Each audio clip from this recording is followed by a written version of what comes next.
Channel 5 news நேயர்களுக்கு வணக்கம். இன்னைக்கு நம்ம பார்க்கக்கூடிய விஷயம் என்னன்னா, சட்டப்பேரவை கூட்டத்தொடர் வந்து இன்னைக்கு நடந்துச்சு. அதில் ஐயா எடப்பாடி பழனிசாமி எதிர்க்கட்சி தலைவர் அவர்கள் எம்எல்ஏக்கள் ஃபுல்லாக அதிமுக எம்எல்ஏக்கள் ஃபுல்லாக வந்து கருப்பு பேஜ் வந்து அனுப்பிச்சிட்டு வந்தாங்க. கருப்பு பேஜ் கிடையாது, ஒரு மாதிரி கையில் இப்படி கட்டியிருந்தாரு. ஐயா வைகோவின் மகன் துரை வைகோ கட்டியிருப்பார்ல எம்பி, அதே மாதிரி கட்டி வந்திருந்தாங்க. அதெல்லாம் எந்த ஒரு இதுவும் இல்லை. ஏன்னா எதிர்க்கட்சி செய்யக்கூடிய வேலையை செய்கிறாங்க. பெருசாக செய்கிறாங்கன்னு கேட்டாங்கன்னா இல்லை. நம்ம என்ன கேட்குறோம்னா, திமுக அகற்றப்பட வேண்டும்னா அகற்றப்பட வேண்டும். அதில் எந்த வித மாற்று கருத்தும் இல்லை. அந்த திமுக பீரியட்ல பார்த்தீங்கன்னா, ஏதாவது ஒரு அதிகாரிகளை வச்சு ஏதாவது ஒரு தப்பு நடந்துச்சுன்னா பதவி உயர்வு கொடுப்பாங்க. அது நம்ம தொடர்ச்சியாக பார்க்கலாம். சரி, ரைட், ஓகே. ஐயா முதல்வர் ஸ்டாலின் அவர்களுக்கு ஒன்றுமே தெரியலங்கிறதா விட்டு கொடுக்காம பேசுகிறாங்க. நான் எதிர்கட்சிக்கு நான் என்ன சொல்கிறேன், அன்னைக்கு நீங்கள் என்ன செஞ்சீங்க, அன்னைக்கு நம்ம என்ன செஞ்சோன்னு இருக்குல்ல, அன்னைக்கு எல்லாரும் வந்து நீங்கள் வந்து பத்திரிக்கை ஏன்னு கேட்டிங்கன்னா, திமுக இதை எப்படி கையாளுதுன்னு நீங்கள் பார்க்கணும். ஒரு விஷயம் இவங்க பண்ணுற பெரிய தப்பு, அதாவது எல்லாத்துக்கும் வந்து இருப்பாங்க. ஏதாவது எதிர்கட்சி தலைவராக இருக்கட்டும், ஸ்டாலின் இருக்கட்டும், ஆலோசகர் மாதிரி என்ன கொடுக்குறாங்க, என்ன ஒன்றும் தெரியுதா தெரியலையா, இல்லை நேர்த்தியாக பண்ண தெரியுமா தெரியாதா, எனக்கு சத்தியமாக தெரியல. அப்படிதான் சொல்லணும். இவங்களுக்கு சுத்தமாக தெரியல. Total failure. இது எப்படி கொண்டு போகணும், எப்படி ஹேண்டில் பண்ணணும், அதாவது எதிர்க்கட்சியாக இருக்கிறாங்க. இந்த ஸ்ட்ராட்டஜி சொல்லுவாங்க தெரியுமா, என்னை பொறுத்த இந்த ஸ்ட்ராட்டஜிலாம் கேடுகட்ட வேலை பார்ப்பாங்க. அவங்களுக்கு ஒன்றுமே தெரியாது, வெறும் விளம்பரம் அந்த நேரத்தில் மட்டும். ஆனால் அனுபவமிக்க தலைவர்கள், அது திமுகவில் வந்து எப்படின்னா, அந்த கட்சியில் வந்து இதுக்கு முன்னக்கூட்டி அம்மையார் ஜெயலலிதா அவர்களுக்கு நிகராக அவங்களால சர்வே பண்ண முடியாது, வாயடைச்சு போய் நிற்பாங்க. ஆனால் இப்போ வந்து என்ன சொல்கிறாங்கன்னா, திமுக மாதிரி தேர்தல் களத்தில் விளையாட முடியாது. ஏன் இது நீங்கள் 2011 சொல்ல வேண்டியதுன்னா 2015 சொல்ல வேண்டியதுன்னா, ஏன் அப்பெல்லாம் சொல்லலை? திமுக அவன் சொல்லலுவான், அவன் சுற்றுவான் அப்படின்னு சொல்கிறாங்க. பல பேர் சொல்லிட்டு இருக்காங்க. நான் என்ன சொல்கிறேன், அவங்களுக்கு வந்து நீங்கள் ஸ்பேஸ் கொடுத்துருக்கிறீங்க. வலுவான ஆப்போசிட் லீடர் இல்லை, எதிர்கட்சியாகவே செயல்படலை. இதை எல்லாரும் சொல்கிறத தாண்டி ஐயா எடப்பாடி பழனிசாமி அவர்கள் செய்த வேலையை பார்த்தீங்கன்னா அப்படி தான் இருக்குது. நீங்கள் இந்த எதிர்ப்பு தெரிவித்தை என்னைக்கு எப்படி தெரிவிச்சிருக்கணும், அதை எப்படி தெரிவிச்சிருக்கணும். 40 பேருக்கு மேற்பட்டவர் வந்து இறந்துருக்கிறாங்க. அது விஜய் கட்சியாக இருக்கட்டும், யார் கட்சியில இருந்து உயிரிழப்பு நடந்திருக்கு. இதே மாதிரி தான் நீங்கள் பார்த்துட்டு இந்த கள்ளச்சாராயம் குடிச்சு இறந்தது. ஒரு 11-12 மணி இருக்கணும், பொட்டு விழுறாங்க, ஆளுக்கள் செத்து மடிகிறாங்க. இதுக்கு அடுத்த நாள் பேரவை கூடுது. நீங்கள் நல்லா கவனிக்கணும், நுட்பமாக கவனிக்கணும். கள்ளச்சாராயம் கொடுத்து இறந்துட்டாங்க. அதுக்கு அடுத்த நாள் வந்து சட்டப்பேரவை கூடுது. இதை எப்படி ஹேண்டில் பண்ணணும்னு ஒரு விஷயம் இருக்குது. அதாவது இவங்க வந்து காணொலியில் போடுறது கிடையாது. எதிர்கட்சி முக்கியமான கொஸ்டின் கேள்வி எழுப்பும்போது அதில் வந்து காணொலியில் போடுறது, அதெல்லாம் எல்லாத்துக்கும் தெரியுது. எல்லாத்துக்குமே தெரியுது திமுக அரசு எந்த மாதிரியான வேலை செய்யுதுன்ட்டு. ஐயா துரைமுருகன் அப்போ என்ன தெரியுமா சொல்கிறாரு, இது வந்து மானிய கோரிக்கை, நீங்கள் இதை பற்றி பேசலாமா. அதான் எப்படி 40 உயிரை பலி கொடுத்துட்டு அதுக்கு அடுத்த நாளே நடக்குது பேரவை கூடுது. கள்ளச்சாராயம் குடிச்சு 40 பேர் செத்து போயிட்டாங்க. அதுக்கு அடுத்த நாளே பேரவை கூடுது. மதிப்பிற்கும் மரியாதைக்குரிய சீனியர் அமைச்சர் அவர்கள் இப்படியே சொல்றாரு, இது வந்து கேள்வி நேரம், இது வந்து நீங்க ஏன் இப்போ ஏன் இதை கேட்குறீங்கன்ட்டு. நான் என்ன கேட்குறேன், அவை பேரவைத் தலைவர் அவர்களுக்கு வந்து நான் இந்த அவையை எத்தனை நாள் நடத்தலாம், எத்தனை நாள் கொண்டு போகலான்னு ரூலிங் பட்டியல் நீங்கள் தீர்மானிக்க போறீங்க. ஏன் கேள்வி நேரத்தை நீங்கள் அதுக்கு அடுத்த நாள் வைக்க வேண்டியதுதானே. 40 பேர் உயிரை இழந்திருக்காங்க, அடுத்த நாளே பேரவை கூடுது. அப்போ இவரை இப்படியே சொல்றாரு, ஓப்பன் டாக்கா அடிக்கிறாரு. எதிர்கட்சி தலைவர் கேள்வி எழுப்புறாரு. நான் என்ன சொல்றேன், இப்படி பண்றாங்கன்னு தெரிஞ்சுன்னா நீங்க களத்துக்கு வாங்க. 64 சீட்டு வச்சிருக்கீங்க. இது ஏதோ குறையா சொல்றாங்க, திமுகவுக்கு வந்து முட்டு கொடுக்குறாங்க சொம்பு. நீங்க பண்ற வேலை அப்படிதான் இருக்கு.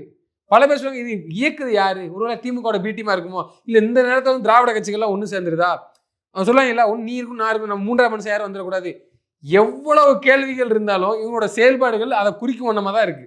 இப்போ இப்படிதான் கேட்பாங்க, எப்போ ஹேண்டில் பண்ண. அதாவது பேரவையில் உங்களுக்கு மரியாதை இல்லை, நீங்க பேசும்போது காணொலியில் காமிக்கல, அது மட்டுமா ஸ்பேஸா? அப்படிலாம் பேரவை முடிஞ்சு வெளியில வரும். அப்போ பத்திரிகையில் கேட்ட கேள்வி, பத்திரிகையில் கேள்வி கேட்பாங்க, நம்ம கருப்பு பேஜ் அணிகிறோம், எதிர்ப்பை தெரிவிக்கிறது, இதை வலுவா தெரிவிக்கலங்கிறது தான் இப்போ நான் குற்றச்சாட்டாக சொல்றேன். ஏன்னா 64 சீட்டு வச்சிருக்கீங்க. இந்த திமுக அரசை வந்து கறிக்கிழங்க வைக்கலாமா, வைக்க முடியுமா முடியாதா?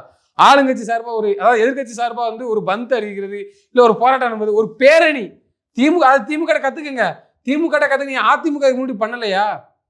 அதிமுக பண்ணலையா? திமுகவை வந்து நீங்க செயல்பட வைக்கிறதே எதிர்கட்சி தான். நீங்க தான் அவங்களுக்கான வேலையை எல்லாமே செஞ்சு கொடுக்குறீங்க. அப்படிதான் இருக்கு.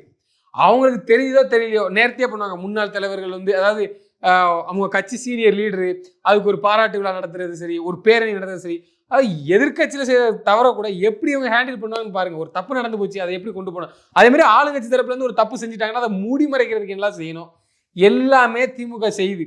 அது வந்து திமுக என்னமோ பெரிய திமுக மாதிரி முடியாது, இந்த கதைலாம் அளக்க வேண்டாம். 10-11 எங்க போனீங்க? அப்போ சொல்ல வேண்டியது என்ன, 11 தோல்வி, 16 தோல்வி. அப்போ எங்க போனது திமுக? அம்மையார் ஜெயலலிதா அவர்கள் சட்டப்பேரவையில் நிற்கும் ஒரு கேள்விக்கு பதில் சொல்ல முடியுமா? எதிர்கட்சி தலைவியா இருக்கும்போது கூட உங்களால் பதில் சொல்ல முடியாது இல்லை? அது ஒரு உண்மை தானே, ஒத்துக்கிட்டு தானே ஆகணும். ஆனால் இந்த சும்மா அந்த கதை கட்டுறது, திமுக முடியாது, திமுக நினைச்சா முந்தி முடியாது, அவங்க மாதிரி முடியாது, அவங்க ப்ராக்டிக்கலாக வந்து அரசியல் தெரிஞ்சவங்க, அப்படிலாம் ஒன்றுமே கிடையாது. இதுக்கு வழி வகுத்தது எதிர்கட்சி தலைவர். அது நீங்க தான் பார்க்குற வேலை.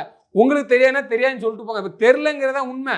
தெரியல, ஒரு சாஃப்டாக ஹேண்டில் பண்ணக்கூடிய ஆள் சொல்கிறோம் பல பேர் சொல்கிறாங்க. ஏன்னா இந்த அதிமுக பொறுத்த வரைக்கும் எம்எல்ஏக்கள், எம்பி, இதுக்கு அதாவது அமைச்சராக இருந்தவங்க, எம்எல்ஏ இருந்தவங்க, இதெல்லாம் எப்படின்னா அம்மையார் அவர்கள், ஜெயலலிதா அம்மையார்கள் இருக்கும்போது என்னன்னா அவங்களே எல்லாத்தையும் பார்ப்பாங்க. அதான் இரும்பு பெண்மணி சொல்லுவாங்க. எல்லாத்தையும் அவங்களே பார்ப்பாங்க.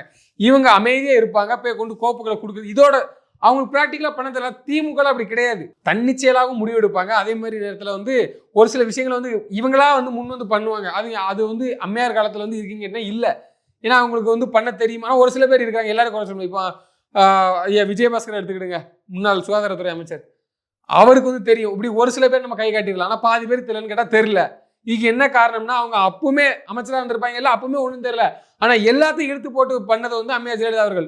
ஆனாலும் 10 வருஷம் ஆட்சி செஞ்சாங்க. செஞ்சுட்டு மக்கள் மத்தியில் ஒரு வரவேற்பு, எதிர்கட்சியே நடுங்குச்சு. ஏதாவது ஒரு உண்மை. உங்களால் ஏன் பண்ண முடியல? ஏன் பண்ண முடியல? பேரவையில் கூட்டு அசிங்கப்படுத்துறாங்க. ஒரு கொஸ்டினுக்கு பதில் சொல்ல முடியல அவங்களால திமுகவால். இல்லைன்னா காணொலியை கட் பண்ணுறாங்க. அதை எப்படி கையாளுதாங்கன்னு பாருங்க. சட்டப்பேரவையில் வந்து ஐயா அப்பாவு அவர்கள் வந்து நக்கல் பண்ணதோ நையாண்டி பண்ணுறதோ அதை தாண்டி வந்து இவங்களை எப்படி நோஸ் கட் பண்ணி விடுறாங்க. உங்களால் முடியலையா? அந்த அம்மையார் இருக்கும்போது, புரட்சி தலைவி அம்மா ஜெயலலிதா அவர்கள் இருக்கும்போது அவங்க மட்டுமே நின்று சோலோவாக கூட பேசியிருக்கிறாங்க. எதிர்கட்சியாக இருக்கும்போது நான் சொல்கிறேன். பெருசாக ஒன்றும் எம்எல்ஏக்கள் இல்லை, ஆனாலும் அதை நேர்த்தியாக பேசுகிறாங்க. பேசுறதுக்கு அனுமதியே கிடைக்குன்னு சொல்லி எடப்பாடி பழனிசாமி சொல்லுவார். உங்களுக்கு அது மட்டும்தான் பேசுறதுக்கான இடமா நான் கேட்குறேன். பொதுவாக கேட்குறேன், உங்களுக்கு பேசுறதுக்கு அது மட்டுமா இடம்? வெளியில் வந்தால் பத்திரிகா சந்திப்பு இருக்குது, அதோட சரி. பேரவை வாசல் வெளியில் வந்தோடனே பத்திரிகா சந்திப்பு அதோட முடிஞ்சது. ஏன் நீங்கள் எதுவுமே போராட்டம் பண்ணலை? அதிமுக சார்பாக ஏன் ஒரு போராட்டம் கூட பண்ணலை? 40 பேர் மரணம். அடுத்த நாள் நீங்கள் என்ன பண்ணியிருக்கணும்? மாவட்ட உங்களுக்கு தெரியாத உங்களுடைய பிரதான எதிர்கட்சி, ஒரு ஒரு நீண்ட ஒரு அரசியல் அனுபவம் கொண்ட ஒரு கட்சி, இது ஏன் செய்யலைங்கும் போது அப்போ நீங்கள் எதிர்கட்சியாக செயல்படலை அப்படின்னு சொல்கிறாங்க. இவங்க எதுக்கு செய்யணும்னு கேட்டிங்கன்னா எனக்கு தெரியாது. அது என்ன விஷயம் நமக்கு தெரியாது. என்ன கமிட்மெண்ட்டோ இல்லை எதனால செய்யாமல் இருக்கீங்க கேட்டால் மக்கள் மத்தியில் உங்கள்கிட்ட விட்டுருந்தேன். அந்த செயல்பாடுங்க இல்லைன்னு கேட்டிங்கன்னா இல்லை.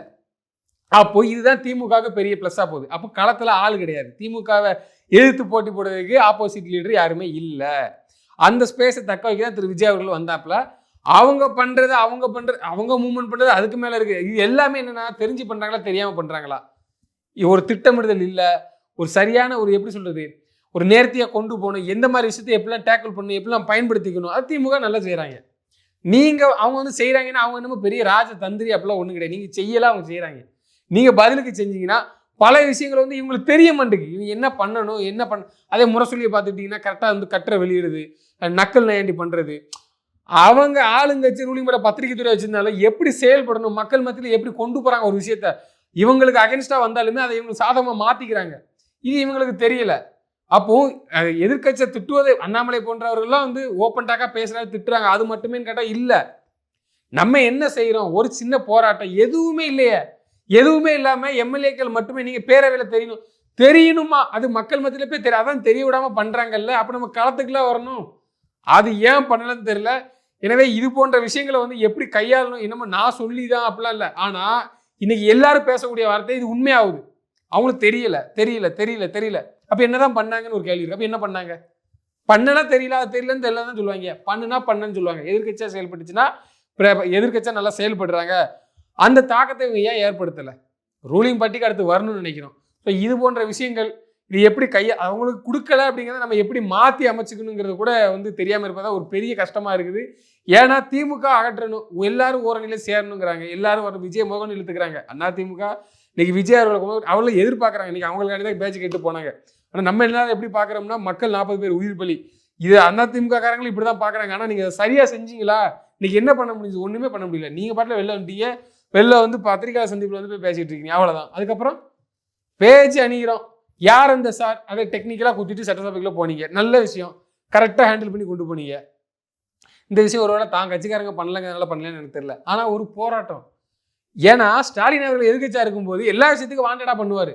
ஒரு போராட்டம், ஒரு பெரிய மாவட்டம் தழுவிய போராட்டம், இங்கே ஏதாவது ஒரு விஷயம் சென்னையில் நடந்துடும், எங்கேயோ இருக்க திருநெல்வேலியில் இருக்கக்கூடிய மாவட்ட, அதாவது தமிழ்நாடு முழுவதும் மாவட்ட செயலர் தலைமையில் அந்தந்த ஒன்றிய சார்பாக தொகுதி வாரியாக வந்து போராட்டம் நடக்கும். ஆனால் 5 நிமிஷம் 10 நிமிஷம் பரபரப்பை ஏற்படுத்தி விடுவாங்க. இது நம்ம எதுக்கு பண்றோம், எதுக்கெல்லாம் பண்றோம், மக்கள் விஷயம். விஜய் கட்சி சேர்ந்தவர்கள் வந்து பண்ணிட்டாங்க வச்சுட்டாங்கிறத தாண்டி மக்கள் உயிர் சம்மந்தப்பட்ட எப்படி இதை கையாளுங்கிற ஒரு பெரிய ஒரு விஷயம் இருக்குது. அது ஏன் பண்ண மாட்டேங்கிறாங்க, இப்போ வரைக்கும் பண்ணல. இப்படி இருந்ததுன்னா திமுக தான் திரும்பவும் ஆட்சிக்கு வரும். ஏன் இதை நான் சொல்றேன்னா, ஆட்சிக்கு வருங்கிறது வந்து இவங்க எல்லாரையும் நம்பி இருக்கிறாங்க. அப்ப அதிமுக நம்பி இல்லை, விஜய் நம்பி இருக்கு.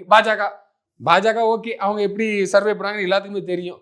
அவங்களுக்கு யாராவது ஒருத்தர் சப்போர்ட் பண்ணா போதும், அவ்வளவுதான். 4 எம்எல்ஏ 5 எம்எல்ஏ. நீங்க என்ன பண்றீங்க, நம்ம என்ன பண்றாங்க ஒரு பெரிய கேள்விக்குறியா இருக்கு. எனவே வந்து வரக்கூடிய தேர்தலில் வந்து மிகப்பெரிய ஒரு மாற்றம் ஏற்படும். அது தமிழக வெற்றி கழகத்தின் தலைவர் அவர்களும் அவர் உண்மைதான் பார்க்க போறோம். அவர் இதுக்கப்புறம் எப்படி பண்ண போறோம், இதே மாதிரி இருந்தாருன்னா அவருக்கும் மிகப்பெரிய ஒரு பின்னடைவு தான் ஏற்படும். நன்றி, வணக்கம்.